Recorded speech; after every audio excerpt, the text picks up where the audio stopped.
Niaz Dori, our next speaker, is going to speak on the topic of sustainable food, which she's been working on for many years, and she is now affiliated with NAMA, that I'm going to allow her to explain their mission and how they work and how they fit into this sustainable food puzzle. All of our speakers will be on our website, towngreen.org, which will be able to be downloaded along with the papers that the briefs that we have for our 6 stations. Many of you might want to take advantage of that later. Yes. Thank you, Dick. Thanks for everybody for coming. We have a copy of our book, by the way, over there. For those of you as you're walking out, please make sure you grab a copy. Before I get into talking about food, I have to mention you just talked about your home. There is a funky connection. To talk about a small world.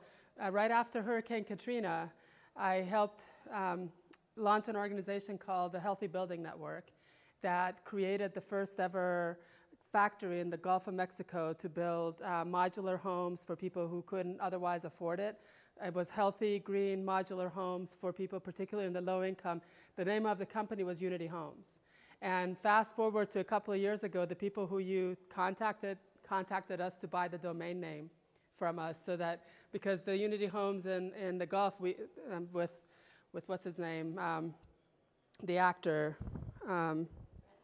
Jennifer's ex-husband, Brad Pitt. He built these houses. There was a couple other people who built other models, so our factory ended up being really not needed. So the website was sitting there, the domain site was sitting there, and the old director happened to live outside of Brattleboro, Vermont, which is where the new Unity Homes is actually headquartered. So it was kind of funny to hear you talk about Unity Homes, suddenly realizing, wow, I was there when they had to break ground for the factory. So that was cool. As Dick said, my name is Niaz. I'm the coordinating director for an organization based here in Gloucester called the Northwest Atlantic Marine Alliance. We work particularly with small and medium scale part of the fishing industry. And my own history of working with fisheries issues stems from when I worked for Greenpeace many moons ago. And I was a toxics campaigner, which is why the healthy building stuff was familiar to me. And we used the community organizing approach in the toxics campaign at Greenpeace to our work, which meant we actually, at the request of the communities, we would move into a community and we would do whatever they wanted us to do. If it was hanging off a bridge, you'd hang off a bridge, and you train the others to do the same. And if it was to hold a press conference, we'd respond to the needs of the community. And because of that approach, we often won many of the battles that we otherwise wouldn't have, because the community was really engaged. If Greenpeace left, the community wasn't left high and dry. They still had the capacity to carry on. And so the organization looked at the toxics campaign and looked at the ocean and fisheries campaign and thought, why don't we apply the same community organizing strategies to the oceans work? Maybe we'll gain more ground. Maybe we'll have more long-lasting change. And so they asked me if I would switch campaigns and consider working on fisheries issues and bringing that strategy over. And at the time, I was a vegetarian. I didn't know anything about the ocean campaign other than Save the Whales, which felt a little frivolous to me, because I was working with people who couldn't breathe, who were dying from cancer, who were exposed to some real-life traumas. And my own ignorance, I realized how quickly that was me not knowing the full picture of what the ocean work was really about. So I started to dig a little deeper. People started to give me stories to read, and I started to notice similar patterns in fisheries than was in toxics. I started to notice the same companies were talking about fisheries and ocean issues, and there were the same strategies. It really was all about global economies and global movement of capital. And in the case of the toxics work, the people and the air and the water were in the way. They wanted to build this incinerator or this chlorinated facility or this whatever, and the people were protesting and saying no. And in the case of the ocean, as I started to learn more, I realized it's the same values or lack thereof. And in this case, the whales are in the way, and the fishermen are in the way, and the fish is in the way of commerce, international global scale commerce. So as I started to dig a little deeper, I started to really see the environmental justice, the social justice, the economic justice or injustices in the oceans work and in the fisheries work. And I started to see myself being able to do this work and apply the same community organizing values that I'd been working with. And so I decided to do it. I decided to switch campaigns, and I called up a friend of mine who's from Boston, and I said, I'm going to do it. I'm going to switch campaigns, and I'm going to move to Gloucester. And he said, the first thing you got to do is learn the name of the town you're moving to. And so that was in 1994. And I'd never been to New England before. I ended up in Lanesville by accident, and couldn't be happier having been here. And the first 4 or 5 years, because I felt like there were a lot of things working against me. I was a woman, I was from Greenpeace, I'm Iranian. I have all these different things about me that an average fisherman didn't really want to have much to do with.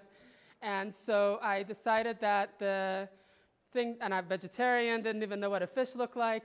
And so decided to spend a lot of time fishing. So in the first 4 or 5 years, as often as I would be taken out on a boat, I would go fishing, different scale of boats, different fishing gears, often walking the docks in a good way.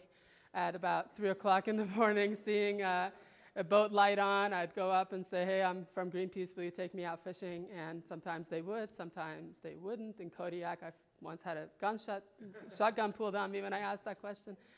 But that really broke down defenses a lot, because you're there under turf, on the fisherman's turf, saying, I really am ignorant, I don't know anything, I don't even know what I have never touched the fishing gear.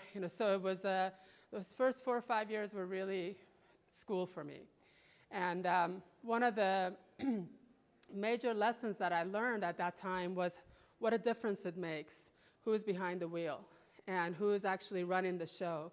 There were some boats that I would get on that I feel I would have to almost say, you guys want me to do that for you? Because it seemed like behavior was changing on the boat when you had somebody else. And then there were some clockwork. Nothing is different. You're on as an observer. There's nothing else different.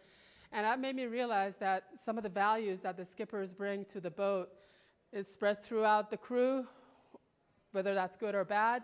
And really who's behind the wheel was really important. Didn't matter what kind of gear they used, didn't matter the scale of operation. It just that skipper and what he brought or she brought to the wheelhouse really determined how the boat operated and how it fit into the marine ecosystem and how the crew managed to do their work.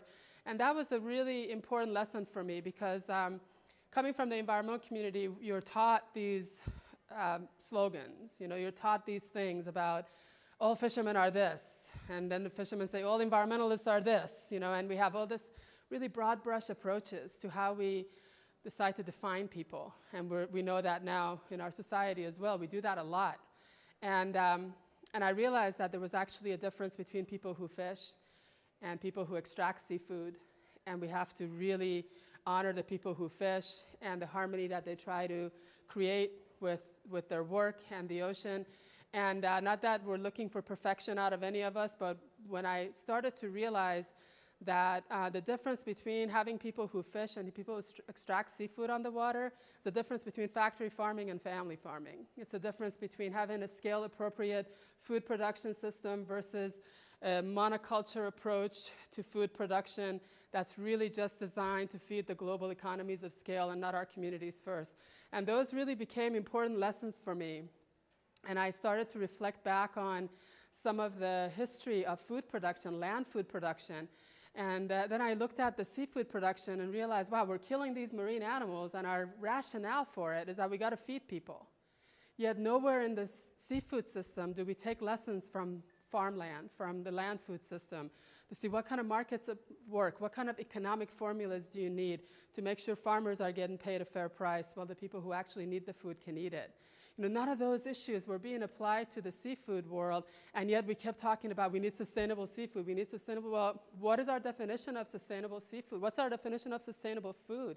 It's not just about making sure the value, which is defined usually as $1, are you getting the most value out of your purchasing habits, or is there other values that we have to start applying? And nowhere else have we learned what those values are than the land food movement.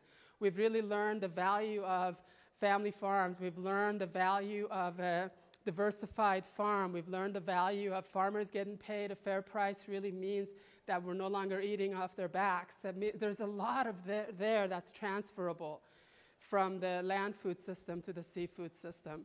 And so as an organization, we started to take those lessons and transfer them to the seafood system.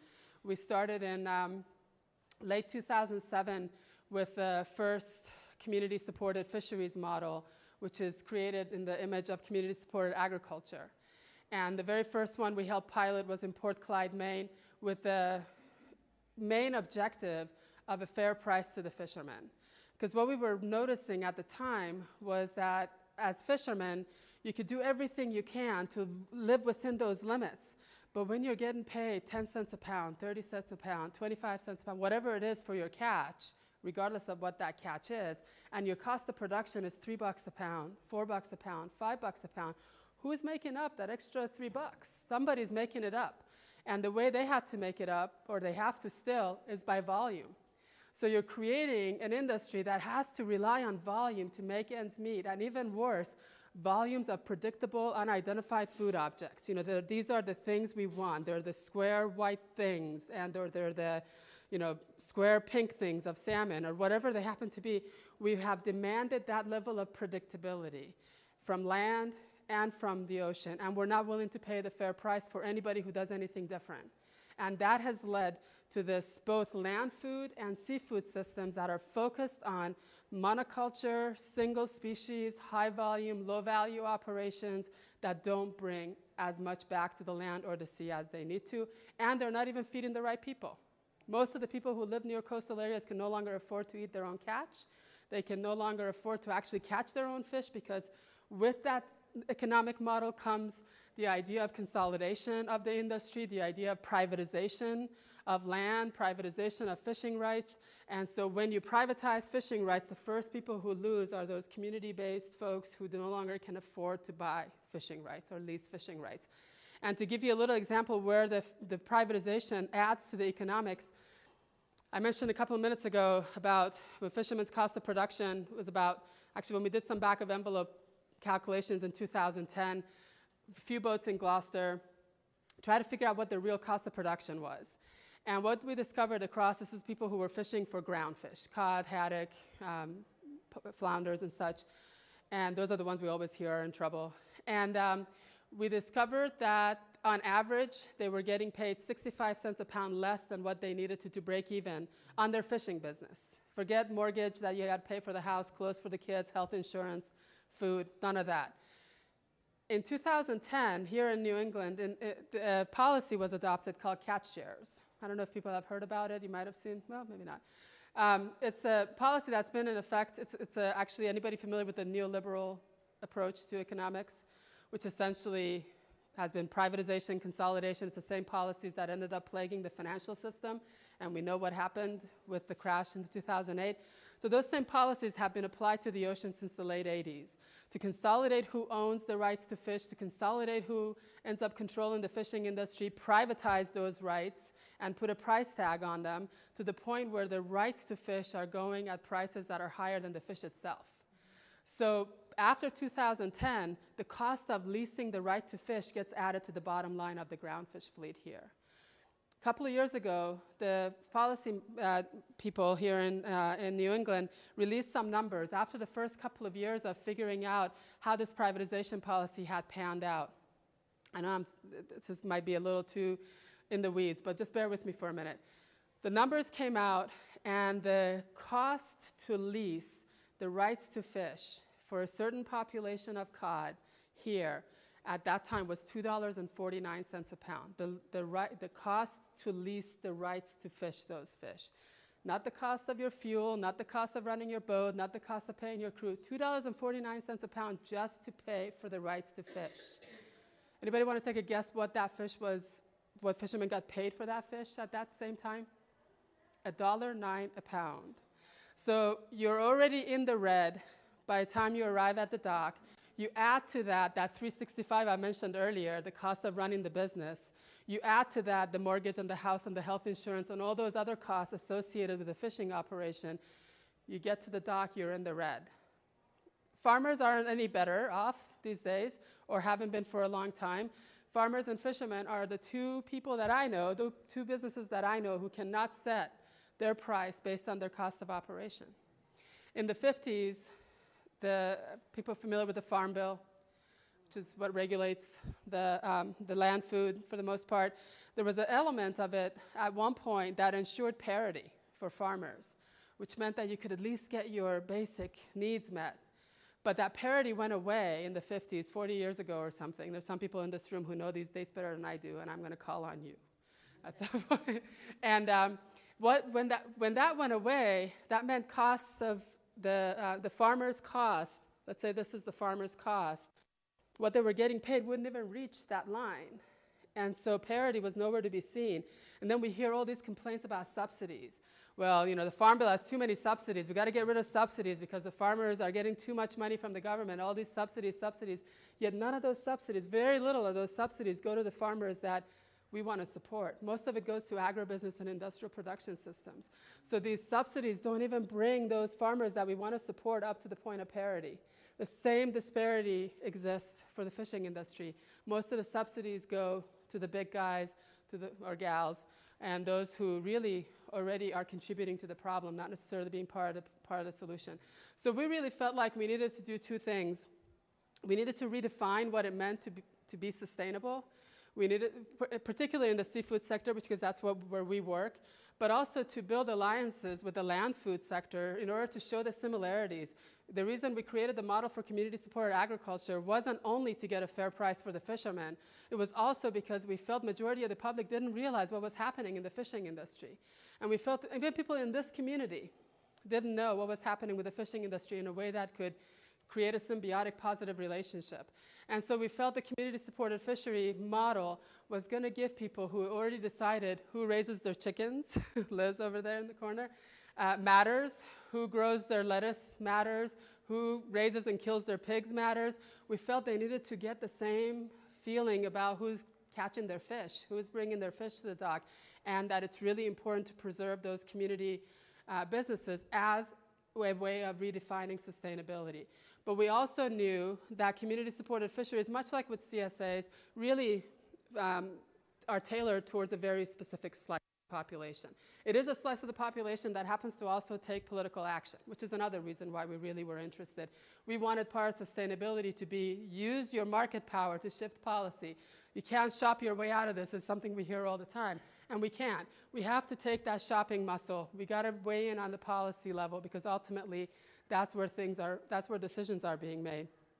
And so from there we felt we needed to scale out, not so much scale up, but scale out this work and really begin to ensure that it's not just those of us who have other options that can get access to really sustainable foods, but those who really need it can also get access to it, which means economic justice isn't just about what the fishermen and farmers are getting paid. It's also about can everybody in this room afford their crops or their animals or their catch.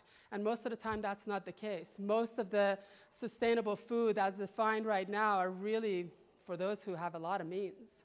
And so how do you shift that? So we began to work with some organizations to get some of the seafood into communities that have very little access to food. City of Boston, inner cities, we realized there were a bunch of communities culturally, historically, economically had been dependent on seafood, yet because seafood had been out of their range price-wise, and because most of the seafood we've been catching here ends up on a truck immediately out of this community, couldn't even access it, even if the price was affordable to them. So we had to change that whole system, which took some work. Found out right off the bat that the city of Boston, for example, had an ordinance that prevented the sale of seafood on public property. So even if you wanted to bring local seafood into the farmer's market, you couldn't do it. So we had to work with the city. This is where the market muscle, to leverage that market muscle to change policy comes in. We had to get the people who had been participating through Cape Ann Fresh Catch, which is the second CSF we helped start. They were participating in the seafood system. They were going to their farmer's market. They had to bring that market muscle to City Hall and say, we want this ordinance reversed. We want seafood accessible to all of our communities, including the 98% non-English speaking community, very low income, very culturally diverse in East Boston, including the folks in Dorchester and Roxbury and all those places where our marginalized folks who people feel you don't deserve to have good food. The rest of us do because we can afford it. So how do you change that system? became really a big part of what our work got focused on, including beginning to reach institutions, because one of the things we realized is that we can't change policies by just a handful of people. We needed to bring big money to the table, if you will. And so the place where we went to next was the healthcare sector. Lynn, right here in the front. She knows she's been involved with our work for a while now. We started to work with an organization called Healthcare Without Harm to reach hospitals, healthcare facilities, for two reasons. One is they spend a lot of money on food. In North America alone, the healthcare sector spends about $13 billion on food and beverages. $13 billion, not chump change, $13 billion in food and beverages. And there's a second reason, going back to leveraging market muscle to shift policy. Healthcare sector has a history, and from my environmental justice campaign work at Greenpeace before I knew this history, where they have used their market muscle to shift policy. The reason most of us have access to low VOC paint is because Kaiser Permanente, once they knew that high toxicity in paints and glues and such were making their patients sicker, they decided that they were going to change manufacturing processes. That's the reason why we have low-priced, low VOC paint now that all of us can afford. They not only changed manufacturing, then they used that market muscle to shift EPA policies around what ends up in building materials, which actually brings us back to the Unity Homes example. And so the healthcare sector became a big, important player in this, because once they decided that they would absorb not only land food that's considered sustainable in a whole different way, but also seafood. And so beginning to change purchasing policies at Beth Israel Deaconess Medical Center, at Boston Children's Hospital, at Mass Eye and Ear, at Boston Medical Center, which is a really interesting story that I'll close with that, because I heard Dick mention that one of the goals, or the major goal, is reducing carbon footprint, essentially, right, in this area. One of our early adopters of our changing how you define seafood sustainability in the healthcare sector was University of Vermont Medical Center. At the time, it was called help me out here, Fletcher Allen Healthcare. And so one of the things that they did is they said, you know, we thought we were buying sustainable seafood. We follow the red, yellow, green lists. We buy Marine Stewardship Council. But then as an organization, they were going through a restructuring of their values. And what they realized is that, wow, those standards actually don't match their values anymore. And one of those values was the carbon footprint issue. And so they realized that the Alaska pollock they were told was Marine Stewardship Council sustainable was being caught by factory fishing operations in the middle of the Bering Sea, no sense of how the workers are being treated, how the fishermen are getting paid, high volume monoculture approach to fishing, travels 15,000 miles before it gets to them, and those are considered all sustainable standards, by the way. And so they started to keep track. For the first year that they changed their seafood purchase, in fact, the first time I met Lynn was when a group of 30 some odd of you healthcare folks came on a field trip here to Gloucester, and Fletcher Allen left here with local shrimp and local redfish and started to try it and test them out in their hospital.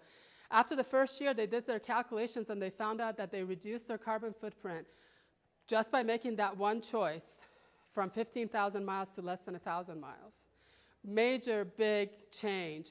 A few years ago, I was speaking at some place in Gloucester House, and Leo LaRosa, who worked for Boston Medical Center until he retired last year, he lives here in Gloucester, heard the talk, heard the example of the Fletcher Allen Healthcare, and came up to me and said, you know, I'm the facilities manager at Boston Medical Center, and my first charge is reducing our carbon footprint.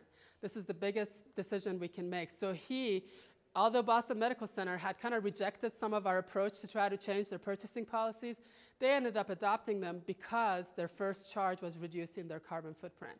And here Leo was able to get the biggest bang for his buck by simply getting their food system, their food purchasing policies shifted just around seafood alone. So if that's one of the pieces that you're interested in, where your food comes from, how far it travels, the economic structures around it are really not just about who are we empowering economically and socially, but also what kind of a footprint are we leaving? And luckily, we live in an island where there's a lot of those opportunities available to us now.